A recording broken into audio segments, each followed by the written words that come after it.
بسم الله الحمد لله الثناء لله والصلاة والسلام على رسول الله وعلى آله وصحبه ومن والاه.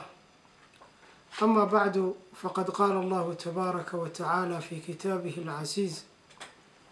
بعد أعوذ بالله من الشيطان الرجيم: يا أيها الذين آمنوا لا يسخر قوم من قوم عسى أن يكونوا خيرا منهم ولا نساء من نساء عسى أن يكن خيرا منهن ولا تلمزوا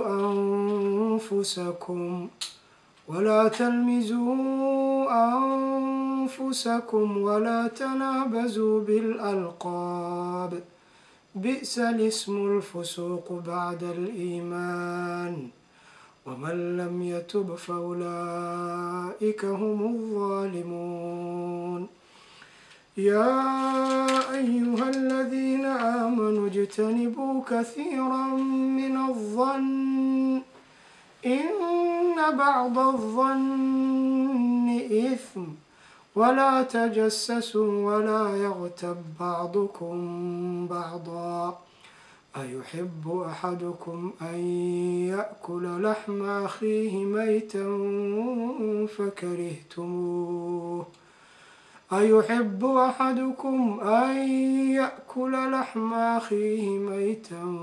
فكرهتموه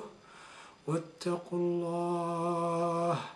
إن الله تواب رحيم. يا أيها الناس إنا خلقناكم من ذكر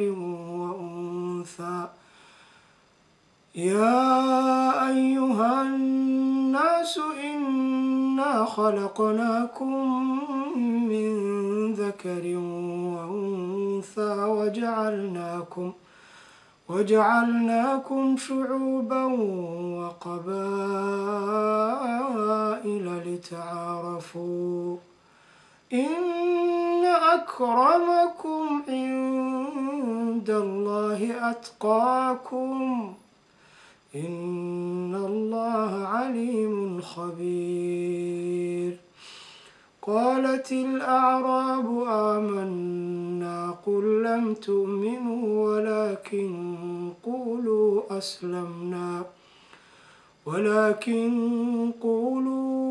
أسلمنا ولما يدخل الإيمان في قلوبكم وإن تطيعوا الله ورسوله لا يلتكم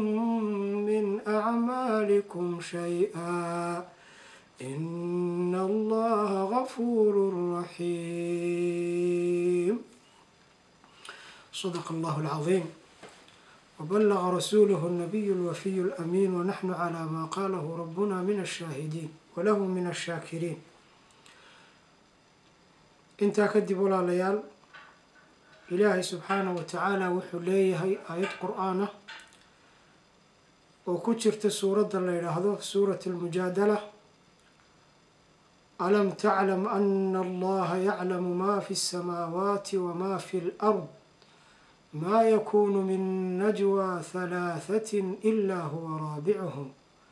ولا 5 إلا هو سادسهم ولا أدنى من ذلك ولا أكثر إلا هو معهم أينما كانوا. إلهي سبحانه وتعالى آياداس سورة المجادلة كجرة وحليهي. إلهي سبحانه وتعالى مياند أغين إنو إلهي وحوال بأغيهي سمضة إيا دولك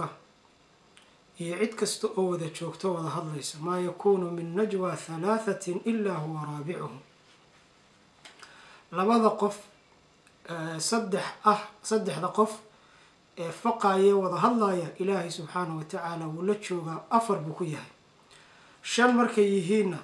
ilaahay subxaanahu watacaala wuxuu yidhi waxa uu ilaahay ku yahay 6. marka ay intaa ka badan yihiin walaa akthara min dalik walaa akbara إلا هو معهم أينما كانوا hadday intaa kasii badan yihiin ay ka wen yihiinna ilaahay subxaana wa tacaala dadka wuu la joogaa oo wuu maqlayaa oo wuu arkayaa meel kastoo ay joogaanba aayaddan waxay caddaynaysaa maciyatullaahi ilaahay subxaana wa tacaala dadka inuu subxaanahu wa tacaala kula joogo bicilmihi wa xifdihi wa ricaayatihi wa muraaqabatihi subxaanahu wa tacaala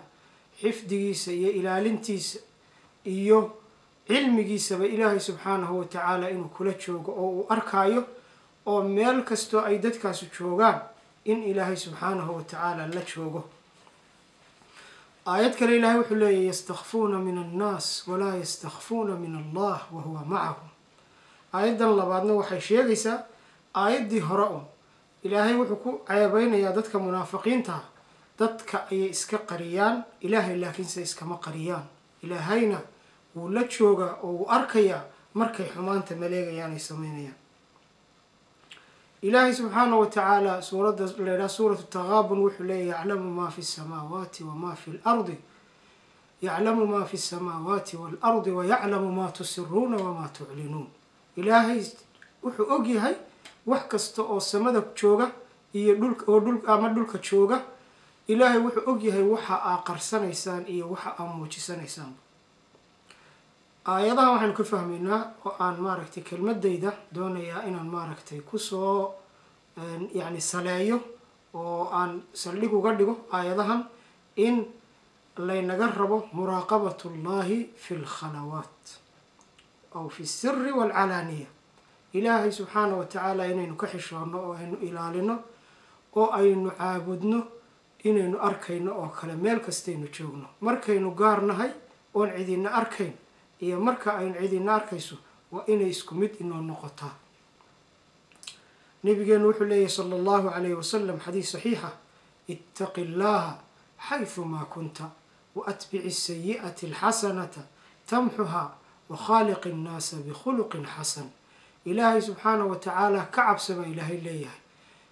meel kastaad joogtaba meel kastoo aada joogtaba ilaahay ka cabso fii sirika wa calaaniyatika marka aada gaar yacni gaar tahay oon cidi ku arkayn iyo marka lagu arkayaba ilaahay waa inaad isku si u caabudaan xadiiskaas waxaa inoogu cad yacni in ay qofka waajib ku tahay ilaahay subxaanahu wa tacaala inuu isku si u caabudo oo uu ilaahay uga cabsado oo uu ilaahay u ixtiraamo oo uu ilaahay ula mucaamaloodo si kastoo xaalad kastoo ku jiraba isku si mar walba khaaliqaagu wuu ku arkaa ilaahay subxaanahu wa tacaala wuxuu ku arkayaa xiina taquum wataqallubaka fi الsaajidiin inahu huwa الsamiicu اlbasiir inahu huwa الsamiicu اlcaliim ilaahay subxaanahu wa tacaala wuu ku arkayaa waa samiic waa basiir meel kasta joogtana wuu ku arkayaa marka nabiga sala allahu calayhi wasalama markuu sheegayey iimaanka iyo ixsaanka markuu malakul jibriil nabigeena weydiiyey sala allahu calayhi wasalam muxuu ku macneeyey an tacbud allaha kaannaka taraahu fain lam takun taraahu fainahu yaraak inaad ilaahay u caabuddo inaad arkayso oo kale inaad ilaahay u caabuddo inaad ilaahay arkayso oo kale walidaalika muraaqabat llahi subxaanahu wa tacaala waa qofka waxay ku tusinaysaa inuu gaadhay darajat alixsaan waxa weeyaan ilaahay haddii aada caabuddo marka aad ama si fiican ula macaamusho marka aad dadka arkayso un marka aad gaar tahayna waxaad doonto aada samayso oo aada khalad kasta ku dhacdo waa calaamadii munaafiqiinta iyo dadka munaafiqiinta ah calaamadii lagu yaqaanay waana shay aada iyo aada u qaaliya in laga helo qofka inay isku mid noqoto sirtaada iyo caadkaaguba sir iyo caadba inay isku mid noqoto waa mid maaragtay lagaa rabo nabigeenu sala allahu calayhi wasalam duco dheer buu ku ducaysan jiray xadiis saxiixa duco aada u qiimo badan nabigeenu wuxuu leeyahy calayhi salaatu wasalaam allahuma bicilmika alghayb waqudratika cala alkhalq axyinii maa calimta alxayaata khayra lii وتوفني إذا علمت الوفاة خيرا لي. اللهم إني أسألك خشيتك في الغيب والشهادة، وأسألك كلمة الحق في الرضا والغضب، وأسألك القصد في الغنى والفقر، وأسألك نعيما لا ينفد، وأسألك قرة عين لا تنقطع، وأسألك الرضا، وأسألك قرة عين لا تنقطع، وأسألك الرضا بعد القضاء، وأسألك برد العيش بعد الموت، وأسألك لذة النظر إلى وجهك الكريم والشوق إلى لقائك في غير ضراء مضرة ولا فتنة مضلة. اللهم زينا بزينة الإيمان واجعلنا هداة مهتدين. وحديث صحيحة والنبي صلى الله عليه وسلم الدعوين كيسي قيمها بدنا كمدة. نبي نوح أورنشري إلهي سبحانه وتعالى أيو كبر يشري علم جيسة إيه قدرة ديسة أيو إلهي كبر يشري. وهذا يسمى التوصل يعني بأسماء الله سبحانه وتعالى. إن الله سبحانه وتعالى مقعيديسة عليم إيه علم جيسة إيه قدير إيه قدرة ديسة إن الله سبحانه وتعالى لو توصله. يعني أيو النبي عليه الصلاة والسلام كدو عيسان شري دعاء دير بهايد مركا وحا كمد هايد وأسألك خشيتك في الغيب والشهادة. وحن كويدي سنية إنان كعابدون كعبصوده وأن كاحشوده مركا أن قرصونه هاي هي مركا اللي أركبه. مركا يعني قفكو ودرجة علس وقفك بني آدم كإلهي سبحانه وتعالى أوسيه. يعني قفك بني آدم كا وحلقا يابادتك قاركود إني كدق مان إلهي سبحانه وتعالى إنو حرق وسي دايي وإلهي سبحانه وتعالى ووقت سيي وأوت سيي وأيوها يستان إلهي إنانو أركي. إلهي سبحانه وتعالى وحا أولي أحصاه الله ونسوه والله على كل شيء شهيد. إلهي سبحانه وتعالى وحوال بووك وبوو أركا وورنيا واني إلو سيين يقددكم. إلهينا وحكستوا كمر خاتيو. إلهي سبحانه وتعالى وحكستوا أركا مركا قفكم وحلقا ربا إنانو كدكسو من يعني إن أي كلا نوع تهي مركا أي ددكو كأركانو ند إلهي عابدو. لكن وإن دوغاتا إلهي سبحانه وتعالى إناد يعني أد أوغاتو مركزتا. حديث دير باتشري أو نمن يعني حلق ربنا إسرائيل النبي صلى الله عليه وسلم ونوغشي كي قصة ديريد نن يعني أنتي مدحتي ما كلها نن اندلاء نن حنون كلا برس كقبي ودير كردني كردعي نول بإلهي سبحانه وتعالى بلاغوي امتحامه. marka waxa la eegaya ilaahay uu muraaqabeynaya ilaahay subhanahu wa ta'ala. nimankii malag baa u yimi malag baa wuxuu isaga soo dhigay nin caadiya wuxuu ku yiri warniyo adduunka maxaad ugu jeceshahay wuxuu kii indhaala abu u yimi xadiisku uu dheeraa wuxuu ku oranayaa in ilaahay indhalaantan iga kaxeeyo markaas uu masaxaya u barakeynaya ilaahay indhihiisa buu soo celinaya maxaad xoolo ugu jeceshahay ari baan ugu jecelahay arigii baa ilaahay subhanahu wa ta'ala siinaya ilaahay uu imtixaamaya subhanahu wa ta'ala kii bidaarta lahaa sidoo kale isna xadiisku dheera mid geel baa ilaahay siinaya mid lo' baa ilaahay siinaya kii baraska qabay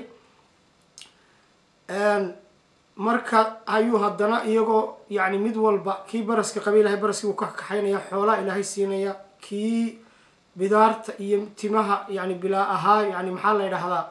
bilaa timaha madaxa ku ahaa oo ilaahay timi buu soo celinaya oo ilaahay subhanahu wa ta'ala shay'in qurux buu ka dhigaya markaasa xoolana ilaahay ugu daraya malagii baa tan uu imanayo isaga soo dhigay qof baahan wala imtixaamay mid wali wuxuu ku jawaabaya labada hore wargeelan iyo xoolahan iyo loodan xuquuqdu way iska badan tahay waxba kuma siin karo xoolahana waxaan ka soo dhaxlay kaabiran aan kaabir oo yaashay dadkaygi baan xoolahan waligay xoolahan waan lahaan jiray waxa qofkan uu ilaahay ilaahay subhanahu wa ta'ala laakiin kii indha laha uu gartay arrinkii in ilaahay imtixaamayo xoolihii uu waxbu ka siiyay ilaahay buu ku mahadiyay marka muraaqabatullahi subxaanahu wa tacaala ayaa qofka laga rabaa. imaamu shaafici ilaahay ha u naxariistay ayaa waxaa laga soo wariyaa inuu hadal cajiiba ku hadlay oo uu yidhi adduunyada waxa ugu qaalisan qofka ilaahay siiya waa 3 shay. aljuudu min qila, inuu deeq bixiyo isagoon waxba badan haysan, inuu deeq bixiyo oo sadaqad baxsado. 2 alwarac fi lkhalwa, yani inuu qof xalaal miirada noqdo marka uu qarsoon yahan cidina arkay, inuu xalaal miirad noqdo oo ilaahay subxaanahu wa tacaala aanu ka dhigin ahwana annaadiriina ilayhi, yani cidda ugu liidatay eegaysa inaanu ilaahay ka dhigin subxaanahu wa tacaala. xadiis baa sidaa lagu soo wariyaa marka addoonku uu qarsanayo dembiga ee uu la dhuumanayo ayaa ilaahay wuxuu u dhawaaqa, wuxuu yihi addoonkaygayo cabdii ajcaltanii ahwana annaadiriina ilayka, ma waxaad iga dhigtay ku wax ku eego ciddii ugu liidatay. marka yani alwarac fi lkhalwa wa kalimatu lxaq cinda sultaan aw cinda man yurja, inaad xaqa ka tidhaahdo kelmadda xaqa inaad ku dhawaaqdo iyaduna waa kelmado casiiza oo waxa weye qaaliya oo 3 shay oo yani qofka bani aadamka ilaahay subxaanahu wa tacaala uu siiyo. walaalayaal naftayda iyo naftiinaba waxaan ku waaninayaa inaynu ilaahay subxaanahu wa tacaala u caabudno inagu arkayna, ilaahay inaynu ula macaamilno inuu ina maqlaayo, inoo qoraayo, khalad kastoo aynu samaynayno laynaga abaalmarin doono. oo qofka bani aadamka waxaa loo baahan yahay in uu ilaahay subxaanahu wa tacaala uu ula macaamilo si uu arkaayo oo kale, oo ilaahay subxaanahu wa tacaala uu ilaahay ka cabsado. imaamu axmed raximahu llahu tacaala ayaa waxa uu ku celcelin jiray gabay yani hadal xikmada: idaa maa khalowta addahra yowman falaa taqul khalowtu walakin qul calaya raqiibu, walaa taxsabana allaha yagfilu saacatan walaa anamaa tukfii calayhi yaqiibu. ilaahay wuxuu leeyahy imaamu shaafici, haddii aad macaasi iyo meel maaragtay aada meel gaara aad isku qariso, hays odhan waad isqarisay, laakiin waxaad ogaataa oo aad ku dhawaaqda in ilaahay ku ilaalinayo oo uu kula socdo. walaakin qul calaya raqiibu, hawna malayn in ilaahay subxaanahu wa tacaala uu mar qura ku ilaawayo aanu ku arkayn, oo waqti aad ka qarsoonanayso rabbiga ma jirto, ilaahay maraad ka qarsoonaanaysaa ma jirto subxaanahu wa tacaala. marka qofka sidaa u arkayaa yani oo ilaahay aanay waxba ka qarsoonayn, laa takhfaa calayhi khaafiya aw laa takhfaa minkum khaafiya, ilaahay subxaanahu wa tacaala wax ilaahay kor ka qarsooni ma jiraan subxaanahu wa tacaala, wax ilaahay ka qarsooni ma jiraan. marka inaad ilaahay khaaliqaaga sidaa u fahamto oo aad u caabuddo isaga oo ku arkaya, waxay arrintaasu sababaysaa inaad isxisaabiso, is-ilaaliso, aada ogaato maaragtay haddii xumaani kaa dhacdo inaad istikfaar ilaahay dembi dhaaf weydiisato, haddii khalad kaa dhaco inaad ilaahay dembi dhaaf weydiisato subxaanahu wa tacaala, inaad ilaahay subxaanahu wa tacaala munaajaad ood la faqdo oo aada barido markaad khalawaadka gasho. waa waqtiyaday ugu fiican yihiin ee aanay istusno ku jirin, markaas aada ilaahay barido subxaanahu wa tacaala. markaas arrintaas ayaan kusoo gaabinayaa muraaqabatu llahi subxaanahu wa tacaala fi lkhalawaat, in ilaahay la ilaaliyo oo laga xishoodo oo si fiican loola macaamilo marka aad ku jirto yani keliga aad tahay oon cidina ku arkayn. intaasaan kusoo gaabinayaa. wajazaakum allahu khayran, وصلى الله على سيدنا محمد وعلى آله وصحبه أجمعين.